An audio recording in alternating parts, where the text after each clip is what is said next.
Now it's a murder. It's somebody taking your husband's life for what appears to be no reason, you know. This is my first time cheating on him. It was one-time thing with me. This is 33-year-old LaSheria Hastings, a cheating wife responsible for the death of her own husband. And although she will do anything to get detectives to believe she's just an innocent witness, it isn't going to be as easy as she imagines. How do you think he got stabbed? I have no idea. Just keep in mind that it is a sworn statement for a murder investigation, okay? It's against the law to lie to the police in a sworn statement. It's considered perjury, okay? No, baby, no. You can't be go, baby. No. Sometime after 5 a.m. on August 20th, 2017, Randall and LaSheria arrived at a close friend's home after a long night of drinking. Wasted and tired, Randall soon realized that he had lost his phone and decided to go look for it inside of his car. LaSheria wanted to help him and went to the car with Randall. The next thing that everyone in the area heard was LaSheria sobbing, panicking, and screaming. And right next to her was Randall, lying on the floor, clutching his chest. He had just been stabbed, and there was blood everywhere. Panic erupted as 911 calls began pouring in from the people who found Randall. At 5:50 a.m., officers from the Lubbock Police Department arrived at the scene. Assessing the situation, they transferred Randall, who was bleeding profusely, to a nearby hospital. Although Randall battled for his life the best he could, he had lost too much blood. He was pronounced dead after emergency services tried everything to stabilize him. It was at this point that one thing was blatantly clear. LaSheria was the only person who saw Randall before he was stabbed. But why would a wife kill her own husband, the father of her children? And why would she do it at that specific moment when there wasn't even an argument?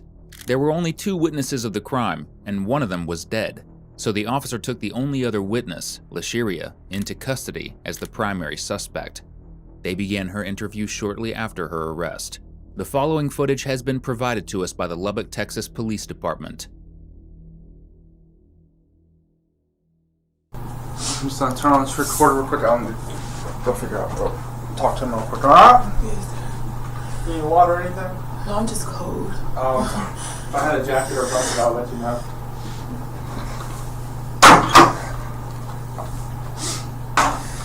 What kind of phone do you have? LG. Okay. Did you already ask her for this? I haven't asked her for this. Fine. I'm gonna show you this phone real quick. And you said earlier that you would provide consent to for us to download your phone, right? Is that your phone? Yes. Okay. Is there a passcode on it? Yes. What is the passcode? My fingerprint. Is there Just your fingerprint, or is there like another code? It's a knock. A knock? Like you got a knock on How do you do it? it. You like go like this and then 3. So is it like on the number keypad? No.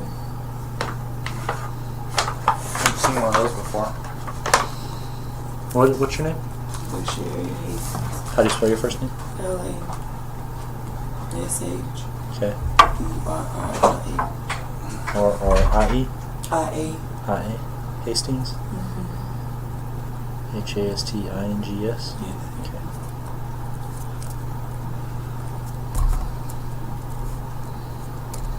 What's the phone number on that phone? Was it black or navy blue? Black.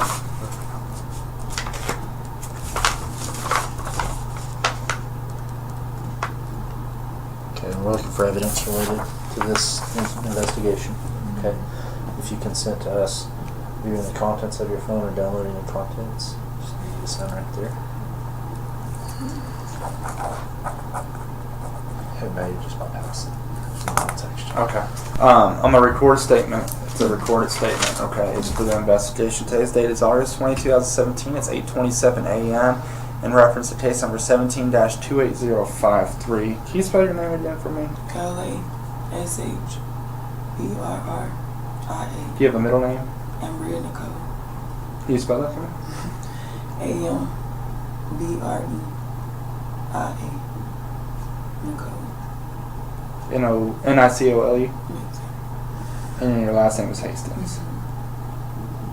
How long have y'all been in Lubbock? What do you mean? Well, I mean, Paducah's a couple hours away. Isn't it? How long we been, like, as far as This today? week. This week. I came, I made it in town about 3 today. Yesterday. Okay. And was Ray already here? Yes, he Okay. lives here.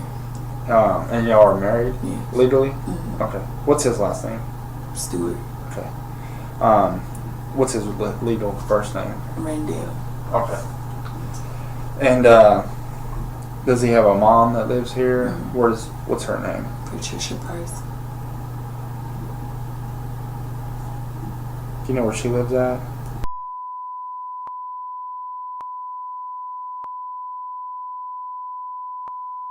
Okay. How long have you and Ray been married again? We've been married for a year. We've been together for 2.5. Okay. What's Patricia's phone number? I have no idea Okay. about her.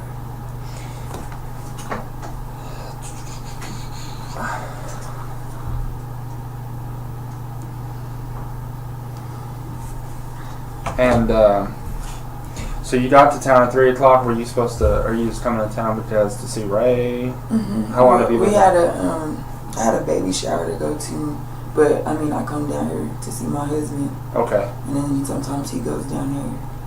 Okay. So you get in town at 3, and what do you do all At day? 3, I get here, and I go to his job, and we sit at his job or whatever, and then about 4-ish, I left his job, I went to the baby shower, and then after that, I went back to his job, and we stayed there till he got off work till about 7. Okay. And what do y'all do after that? After we left his job, we went to. I dropped him off at his mom's house, and he took a shower, and I took my kids to his aunt's. Okay. And then I went to Co's and got something to wear for tonight. And then I went back to his mom's house, picked him up, and then we went to Cujo's. Okay. Who all was at Cujo's? Me, him, and my cousin went in my car. What's your cousin's name? Her name is Desiree. How do you spell that? Desiree. What's her last name? Excuse me. Laos. Elias. Laos. Okay. How old is she? I don't know. Does she have a nickname? Red. Okay. So you, Ray, and Red go and y'all start at Cujo's. Do y'all beat Alexis and Yes, Julius we there? beat them. How long were y'all there for? We were probably there an hour before they came. Okay. And what are y'all doing there? Me and Red ate. When Ray walked around the club, he wasn't really. Me and Red sat at the bar, and he walked around the club, mingling or whatever. Okay.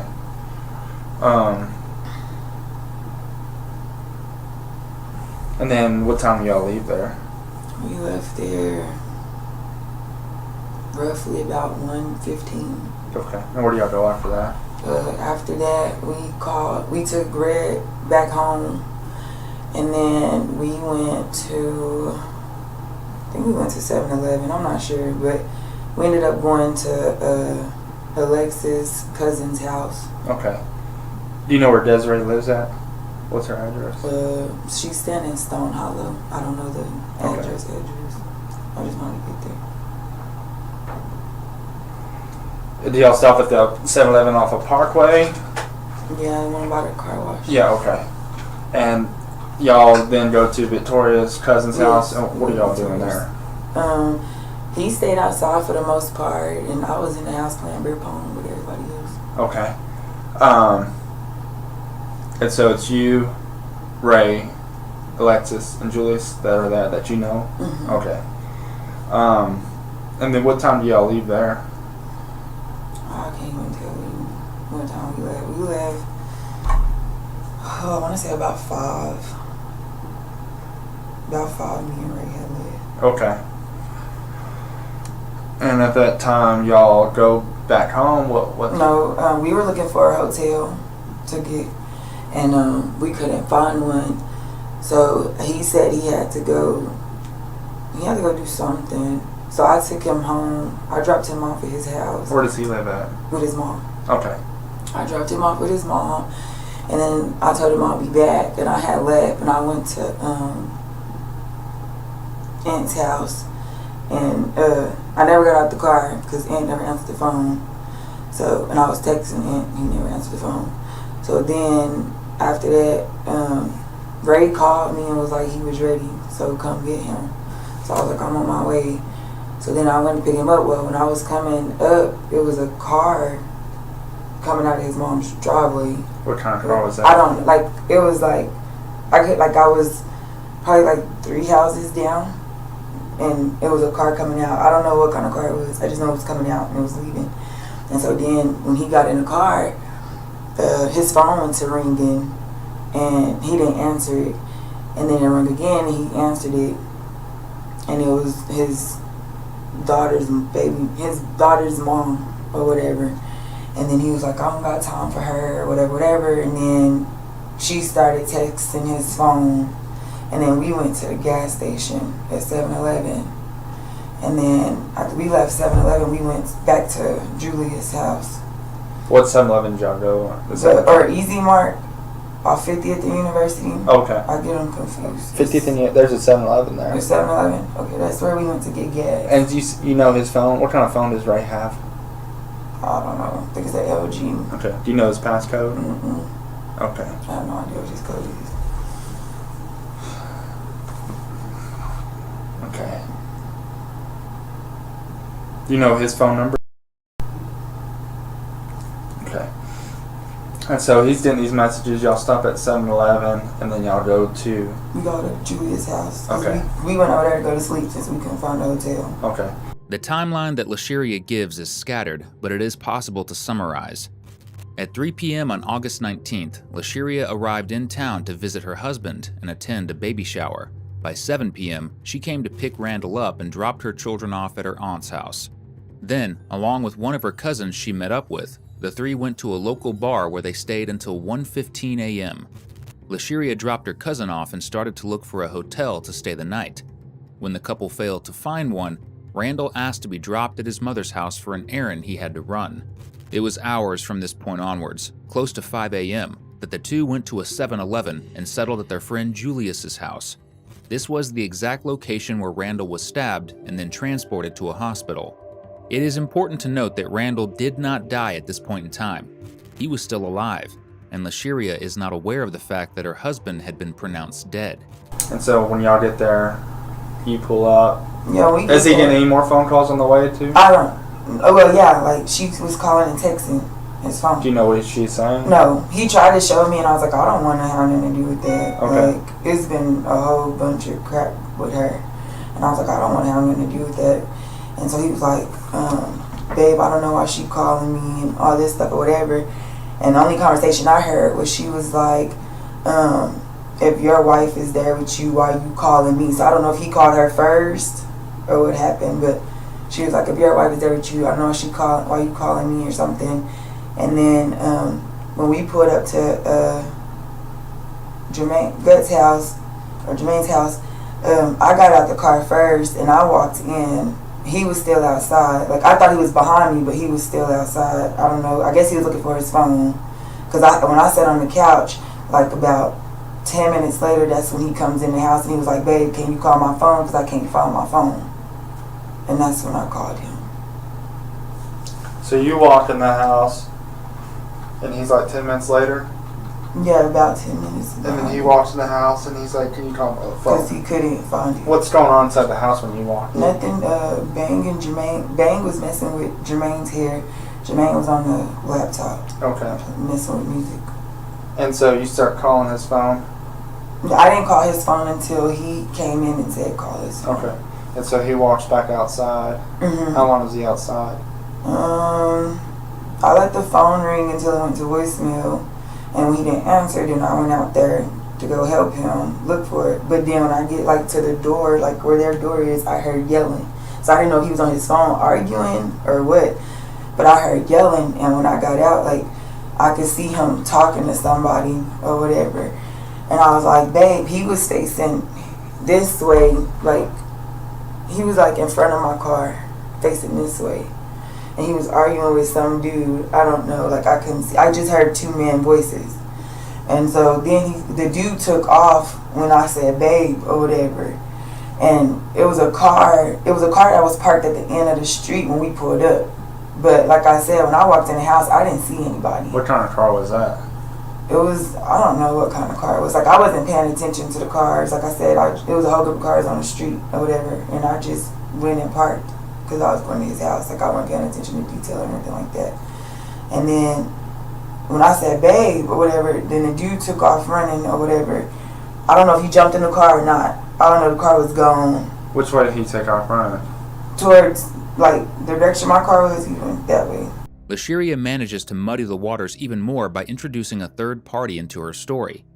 Not only that, but she is extremely vague with what she says. Either she goes into irrelevant details, like the car pulling out of the driveway, or skips important information like why they needed to spend a night in the hotel or why they came to their friend's house. Suspects often use tactics like this one to come off as cooperative while skipping important details. Lasheria continues to do this as she begins to describe the most important event, Randall's death. So you would have saw him running down the street? Yes, like, I seen him running. What was he wearing? I couldn't tell, it was dark. Like, What did he look like? I couldn't see his face. I couldn't even see my husband. I just knew that was my husband because he's tall or whatever. But I couldn't even see my husband or whatever. And then when I said babe, he took off. And my husband was hitting his chest like, F you, or something like that. So, F something. And I was like, babe. And then he walked back to the car. So I didn't know he was hurt until he fell. And so when I see him fall, that's when I took off running over there. And I was like, babe, get up, babe, get up. And he wouldn't move. And then I rolled him over. And that's when I seen all the blood. And I was looking for my phone. And I grabbed his phone. And I was trying to call 911, but his phone was locked. So I couldn't. So I ran in there and I got Jermaine. And I was like, y'all, he bleeding. Like, I don't know what happened. He bleeding. And when Jermaine came, Jermaine took off running outside, and I was looking for my phone to call 911, but I couldn't find it. And then my cousin was calling 911, and then Alexis said she had y'all on the line or whatever. So when she said that, I ran back out there trying to help Jermaine take off his clothes and apply pressure and stuff or whatever. And so let's go back. You just heard another man? Like when I got to no, I didn't hear the man at first. I just heard arguing. What were they like saying? I just heard voices. Like I heard arguing, right? So I thought he was on the phone arguing still. You don't know what he was saying? I don't know what he was saying. Okay. I just heard him yelling, and I assumed he was on the phone arguing. I didn't know somebody was out there. Okay. And then when you walked outside, you actually heard another man's voice. Yes. Was it just one man's voice? Yes. And you only saw one person run from. Yes, I only seen. Was he standing there next to your husband? Like they were about to fight. Okay. They were in front of each other. But you don't know any physical descriptions of this guy. Was he heavy set? No, fat? he was like skinny, like my husband. Shorter or taller? A little bit shorter. Is he black, white, or Hispanic? I'll say black because I couldn't see. It was dark. Okay. But you're not. And you said that there was a car parked. How far? It was like a car, like where that light pole was. It was like a little bit in front of that light pole. Was it a passenger car? Chasing. I don't know what passenger car it is. It was kind of like your car. Yeah, it's not a truck. It's not a truck. No, it wasn't a truck. It wasn't an an SUV. car. Okay. No. Was it a 4-door or 2-door? A 4-door. Okay. And do you know what color it was? What brand it was? I didn't pay attention to none of that. Okay. I just seen the cars. And you said it was chasing? No, I'm not. No, I didn't say it was chasing. What I said was when we came in, it was a car parked right there. In front of y'all? Yes. Okay. Like we on this side of the street. It was on that side of the street. Was it facing y'all? No, it was facing out. The same direction as y'all? Yes, like same car, the same way my car was facing, it was facing that way. Okay. And how do you know that car in particular was the lights on? No. Were there people sitting in it? Yeah, like you could tell it was people sitting in there, but I didn't pay attention to it. I thought they were at the house or whatever. But it was people sitting in the car. Because it was 2 cars. When we was pulling up to park my car, because I had to hit a U-turn, it was 2 cars taking off already when I had came. Because one of the cars was in the parking spot where I usually park my car. So that's why my car was facing where it was facing. Okay. And you said that guy went running northbound on Avenue G. Yeah, when I yelled babe or whatever, that's when the dude took off running. But you didn't see him get in that I car? didn't see him. Okay. And I don't know who it was. You know if he was wearing shorts, pants, jeans? He had on pants. It was pants. Okay. Anything else that you can think of that might stick out? No. Do you think he's the person that stabbed your husband? I can't say. Like, all I know is, because I didn't even know he was stabbed. Like I said, he was hitting his chest and he was talking noise, so I didn't think that he was hurt until he fell. How do you think he got stabbed? I have no idea. I have no idea. Lasheria makes two important contradicting statements here. 1, she saw and heard a man talking to her husband. 2, she immediately then goes on to say that Randall was instead arguing on the phone. Both of these statements could not have happened at the same time, and in either case, they make no sense. If she saw the man, she would have been able to provide a physical description at least. Alternatively, if Randall was on the phone, then that still means the only person who could have stabbed him is Lasheria, as no one else was present at the scene. For now at least, she thinks that methods of deceit like this are working, as officers aren't probing further into her story. But what she does not know is that they have a trump card hidden up their sleeve, one that would back her into a corner completely. Because we couldn't even, when we went out there trying to help him, we couldn't even find that one. We need to be completely honest. It's. I don't care if y'all are married or anything like that. Does he sell drugs? Does he buy drugs?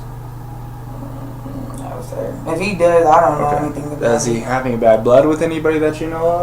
I know last week he had called me and Jermaine and told us that some dude had called his phone talking about he don't care about him being a barber. He had his head fraternizing with his girlfriend or whatever. So he told us that. What time was that? Shoot, I don't know. Sometime, I want to say a week or two ago. I can't remember, but when you check my phone, it's in my Facebook messages and everything. Like, I was telling my friends, because he had lied. Like, he had said the dude called his phone and told him that he had his head because he seen messages from his girlfriend where my husband was texting his girlfriend. So a guy contacts Ray, my husband, yes, approximately a week or 2 weeks ago. It's probably a week. I can't actually remember. I was at work in Childress and he was here. And so he tells you that this guy said he had his head. What does that mean to you? That he was gonna fight him. Okay. And that's because he had seen messages from your husband to his girlfriend. Do you know what his name is? He said he didn't know who the dude was. Okay. Did he say how he received those messages? He said the dude called him. Okay. Yeah, he said first the dude called him and then a girl called him private, and he told Jermaine the same story, and then Jermaine called me and was like, hey, what's going on? And I said, I don't know. I said, he just called me and told me that the dude said he was gonna fight him for messing with his woman or whatever. And then Jermaine was like, where is he at now? Do I need to go get him? And I said, no. When I talked to him, he said he was at his mom's house, so I guess he's all right. And we left it at that. Okay. And you said that he had messaged you on Facebook about this? No. I had messaged my friends. Okay. And was this the same day that Ray had called you? Yes. Okay. It was the same. Well, actually, like when I was on the phone with Ray, I was texting. And I even told my mom, like, she was on the phone as well. Sometimes it's hard for us to get Facebook messages. Mm-hmm. Do you think it's still going to be on your Facebook? Yeah, it's in my messenger. Would you mind logging in and showing me, and maybe we can print those out? Okay, we'll see. We'll get those in a minute. But that's the only beef that you know of? That's the only beef that I know of. Okay. What about his baby mama? I don't know. They're off and on. Like, they'll go a month without nothing. But like I said, she was on the phone with him, so there was nothing there. But he was kind of arguing with her, wasn't she? Like. Do you think, does she have a boyfriend? Okay. As far as, I don't know. I couldn't tell you. I just, like I said, the number, that 243 number is a new number because I got tired of her calling me, so I changed my number. But I know for sure I text him and told him, and then I text Aunt and told Aunt. Okay. Who was that guy? Aunt? No, Demetrius. They're both my friends. Okay. Are you not having a good relationship with Brian? No, we're fine. Like, we've been doing good. Okay. We've been doing real good. So you don't know of anything that how he could have possibly been stabbed? Like I said, the only thing I know about is when he said that dude called, and then some girl called. Or Right. There was no problems tonight with anybody? Mm-mm. Okay. As far as I know, like I said, he wasn't at the bar with us. He was mingling around. You don't know his passcode to his phone at all? Mm-mm. Randall having an affair with another man's wife is an important clue for detectives. If this is true, Lasheria would naturally have been jealous, which gives rise to the possibility that these feelings led to her murdering Randall. However, it is extremely suspicious that she was trying to conceal such an important piece of evidence. Coupled with the way she reacts to her husband's death, it raises several questions about just how stable their relationship was. We both got new phones. So.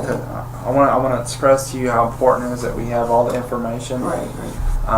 You are his wife, correct? Yes. Sir. Okay. You know he did not make it.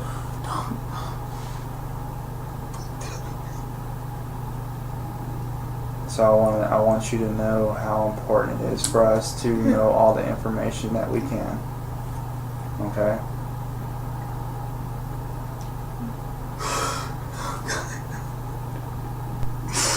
Oh my goodness.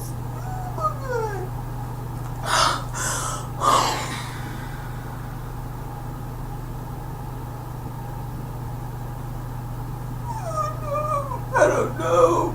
I don't know his name. You don't know a name. Excuse me? He never told me a name. He never told us a name. What to do? That was only a couple of weeks ago, right? I don't know.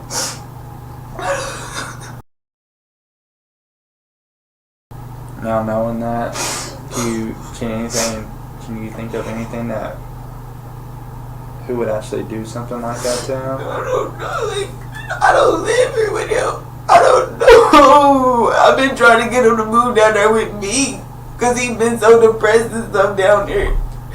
Oh no! And he bought him so much stuff, and my husband don't tell me everything. Okay. I don't know. So you don't know who may have shown up there? Huh? You don't know who would have known where he was, and the exact address and location. The only people I know he hang with is my family. I don't know what he do or who he with when I'm not here. Because my husband, when I'm here, he's with me. I don't know what he do when I'm not here. From talking to Julius, talking to Alexis, and from what you've told me, the only people that were out there at the time that he actually got stabbed is you, Ray, and some unknown guy. I wasn't out there. Like I said, I didn't even see him get stabbed. Like, I didn't see the dude raise his hand up or nothing. All I seen was arguing. That's all. And then I seen them standing there. And I seen my husband hit his chest. That was it. You don't know who that guy is? I don't know what it is. I don't know.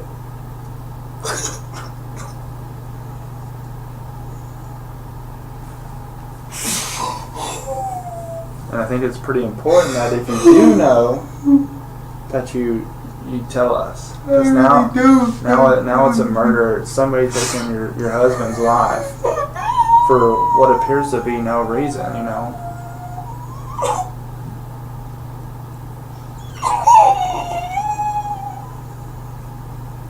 And on your Facebook, it seems like you don't have a great relationship with Ray. Oh. We were good. We've been good. My mom would tell you we've been good. Okay. It is likely Lasheria has just realized how badly this could end for her, and therefore plans to play the distressed and innocent wife whose husband was unjustly taken away from her. Are you seeing somebody else? Or are you? No, like, he got his. We had like an open marriage type thing. He was doing his thing, I was doing mine. So it was okay for him to sleep with somebody Yes, else? like after. Who's are you talking to Demetrius? No, that's just my Who are friend. you talking to now? Like while married to Ray? This is my first time cheating on him. It was one time thing with me. He's been cheating. Who were you cheating on him? I was messing with this guy named What's his real name? Antoine Green. And where does he live at? I don't know his address. Does he live here in Lubbock? Yeah. Did you ever communicate with him about Ray? As far as what you mean? Yeah, I told him about the dude that Ray said called his phone or whatever, but I mean, me and him, he was in a relationship, I was in a relationship. Do you know Antoine's phone number? No, sir, no. Is it on your phone? Yes, there is. What's it listed as? And A&T? mm-hmm. Okay. And is he lives here in Lubbock? Mm-hmm. When was the last time you talked to him or saw him? I talked to him at 2 o'clock this morning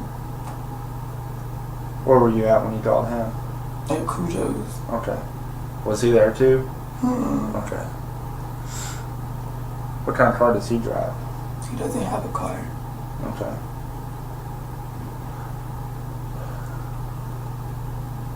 So, you know, did you love Ray? Yes, I love my husband. Okay.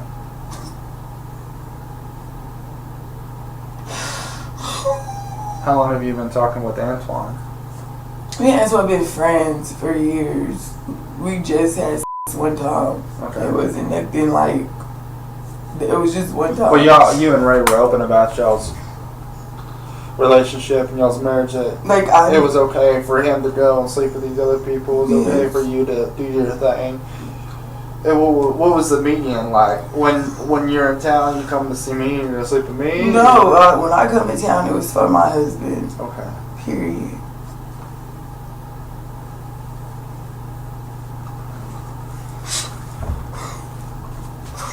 Is there anything of importance that we should know to assist us in solving your husband's murder? I don't know what else. Y'all probably know more than me. If y'all can get in his phone. I don't know. I don't know the females he talked to. I don't know nothing. I know what he told me, and that wasn't very much. What did the females tell you? Man, it was his baby mama. I mean, they haven't talked to me in a while because I changed my number. But it was times I would come and they would go through his phone and they would call me and all this stuff because they want me to know that they're sleeping with him and so on and so forth. That's why I changed my number. And I told him, if you gonna do this, stop getting sloppy drunk to where they call my phone. It doesn't make any sense. And after I changed my number, and no one's called me. It's been good. Okay. Are you going back to Paducah after this? I'm going to see my husband. Okay. I'm sure that the medical examiner is going to have to investigate the cause of death. So, but you and his family will have to make those arrangements, okay? What was he on probation for? Okay. Has he ever been arrested for anything else? Okay.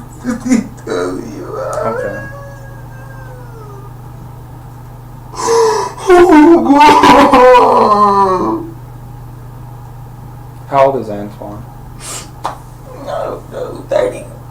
30. Where does he stay in Lubbock? I guess he lives. Huh? He lives in Lubbock. Do you know where at? I don't know, like this address and nothing. I just know how to get there. Okay. Lashiria's revelation of another red flag in her toxic, unstable relationship with Randall strengthens the theory that jealousy and infidelity played a role in her decision to end his life, though the exact motive remains unclear. Oh, sure, sorry, it took so long. I'm gonna try to clear up some things with you, okay? How many people were outside when you heard the arguing? And where was Ray standing at? He was by my car. Okay. Some people are saying that there was 2 people in the driveway arguing behind the truck. I didn't see that. Okay. I didn't see the people behind the truck. Do you know anybody that has dreadlocks?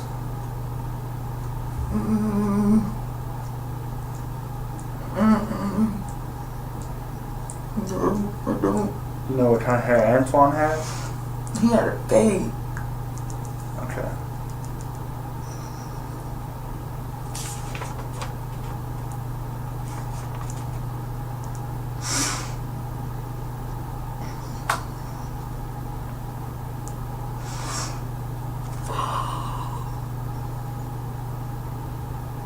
And was Julius inside the house when he was arguing? When all the arguing? And the only time Julius went outside was when? When I went in the house and told him that he was bleeding. Yeah, he was in the house. He didn't. Because when I went to the door and we heard the yelling, Julius was like, they gonna wake up the neighbors. And I was like, and that's why I thought he was on the phone. And then I went out there. That's when I see somebody, but I don't know. I didn't see them by the truck at that time. Do you know Reagan Cantrell? Yes. Who was that? He was in the house sleep. And who's Byron Hastings? That's my cousin. He was in the house sleep too. Okay. What do they look like? They don't have jerseys. They got AIDS. Okay. Neither one of them got hurt. None of them woke up? No, they stayed asleep.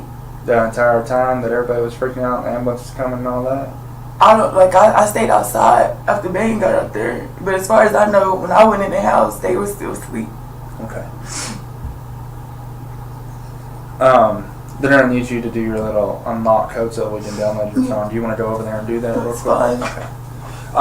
Let me stop this interview real quick. All right. Just keep in mind that it is a sworn statement for a murder investigation. Okay. It's against the law to lie to the police in a sworn statement. It's considered perjury. Okay. Do you know what that means? Is there anything else that you would like to add before swearing to your statement or changing? All right. So do you swear to your statement everything's the truth? That's right. Okay. I'll conclude this interview at 9:19 a.m. It's August 20th, 2017. Reference to 17-28053. The exact details, motive, or nature of the crime are still unclear. Lashiria's attorney claimed this was a strong case of self-defense and that Lashiria was a victim of violence at the hands of Randall, who was severely intoxicated. To support Lashiria's claim, Randall's blood alcohol level was extremely high at the time of his death. Her attorney also had evidence of Randall being aggressive with her while under the influence of alcohol or drugs. Randall's family argued it was not the case, and that he was a kind man, and that he was the one who experienced abuse in the relationship. However, the investigations were unable to prove Lashiria intended to kill Randall that night. Therefore, she was offered a plea deal, and her charge was changed from murder to aggravated assault. Lashiria's attorney accepted the plea due to the unpredictability of the jury's decision, and Lashiria was sentenced to 10 years in prison with the possibility of parole after serving half her sentence for aggravated assault. Randall's family was unsatisfied with the outcome, claiming Lashiria deserved to serve more time. However, there was nothing more they could do.